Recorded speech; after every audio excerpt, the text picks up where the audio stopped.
Hello friends, আপনারা দেখছেন টোটকা নিউজ। আজকের এই ভিডিওটিতে আমি আরামবাগ লোকসভা কেন্দ্রের 2021 ও 2024 ভোটের বিধানসভা ভিত্তিক ফলাফল কেমন হয়েছিল সেই বিষয় নিয়ে বলবো। তাহলে আপনারা খুব সহজেই বুঝতে পারবেন আপনার বিধানসভায় কোন রাজনৈতিক দল লাস্ট দুটো ইলেকশনে কেমন ফলাফল করেছিল। প্রথমেই দেখব হরিপাল বিধানসভা। 2021 বিধানসভা ভোটের ভিত্তিতে এই কেন্দ্রে তৃণমূল কংগ্রেসের করবি মান্না 1,10,215টি ভোট পেয়েছিলেন। বিজেপির সমীরণ মিত্র এখানে 87,143টি ভোট, আর আরএসএমপি শিমল সোরেন তিনি পেয়েছিলেন 15,795টি ভোট। 2024 লোকসভা ভোটের ভিত্তিতে এখানে তৃণমূল কংগ্রেসের মিতালি বাগ 1,15,371টি ভোট পেয়েছিলেন। বিজেপি অরূপ কান্তি দিগার 82,912টি ভোট পেয়েছিলেন এবং সিপিআইএমের বিপ্লব কুমার মিত্র 16,776টি ভোট পেয়েছিলেন। এখানে তৃণমূল বিজেপির থেকে 32,459টি ভোটে এগিয়ে আছে।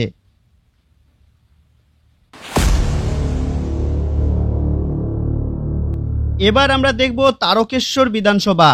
2021 বিধানসভা ভোটের ভিত্তিতে এই কেন্দ্রে তৃণমূল কংগ্রেসের রমেন্দ্র সিংহ রায় 97,588টি ভোট, বিজেপির স্বপন দাশগুপ্ত 88,461টি ভোট এবং সিপিএমের সুরজিৎ ঘোষ 14,396টি ভোট পেয়েছিলেন। 2024 লোকসভা ভোটের ভিত্তিতে এখানে তৃণমূল কংগ্রেসের মিতালি বাগ তিনি 97,685টি, বিজেপি অরূপ কান্তি দিগার 86,517টি এবং সিপিএমের বিপ্লব কুমার মিত্র 15,436টি ভোট পেয়েছিলেন। এই কেন্দ্রে তৃণমূল বিজেপির থেকে 11,168টি ভোটে এগিয়ে আছে।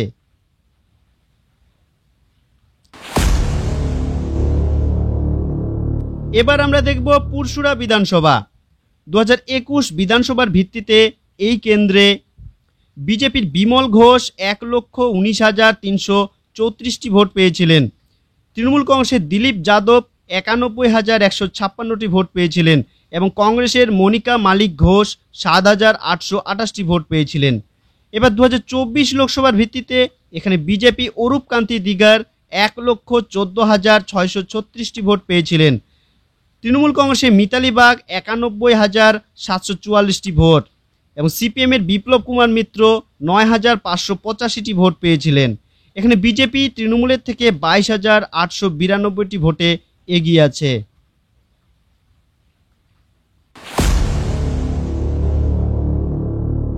এবার আমরা দেখব আরামবাগ বিধানসভা।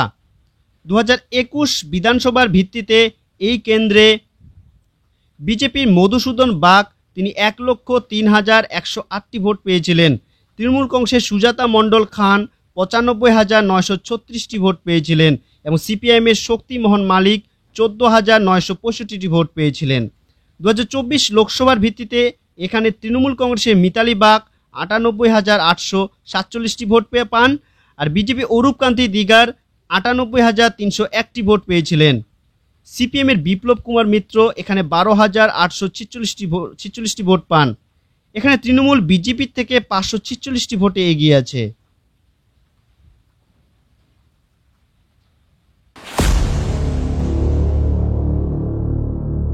এবার আমরা দেখব গোঘাট বিধানসভা।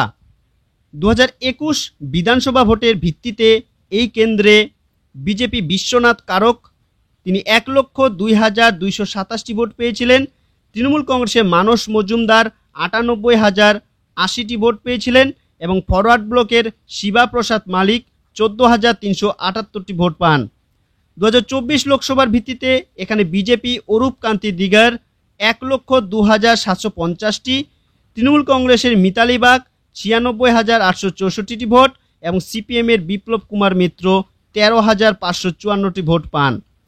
এখানে বিজেপি তৃণমূলের থেকে 5,886টি ভোটে এগিয়ে আছে।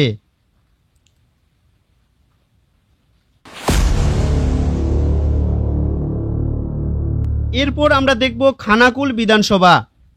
2021 বিধানসভা ভোটের ভিত্তিতে এই কেন্দ্রে বিজেপি সুশান্ত ঘোষ 1,07,403টি ভোট, তৃণমূল কংগ্রেসের মুন্সি নাজবুল করিম 94,519টি ভোট এবং আইএসএফের ফয়জল খান 8,732টি ভোট পেয়েছিলেন।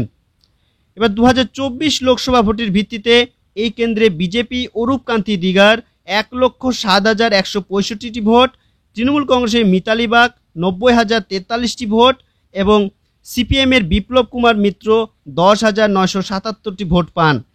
এখানে বিজেপি তৃণমূলের থেকে 17,122টি ভোটে এগিয়ে আছে।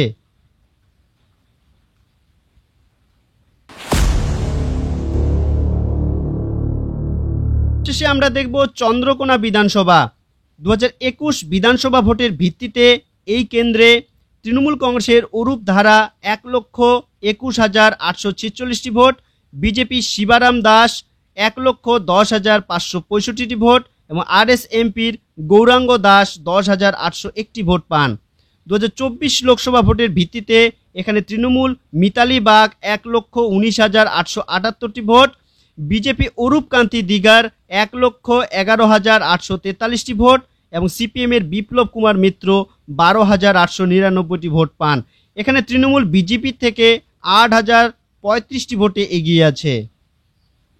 হ্যালো ফ্রেন্ডস, আপনাদের কাছে একটা ছোট্ট রিকোয়েস্ট, আপনারা প্লিজ আমার এই চ্যানেলটিকে সাবস্ক্রাইব করে রাখুন, যাতে আপনি আমার পরবর্তী ভিডিওটি পেতে কোনো রকম অসুবিধা না হয়।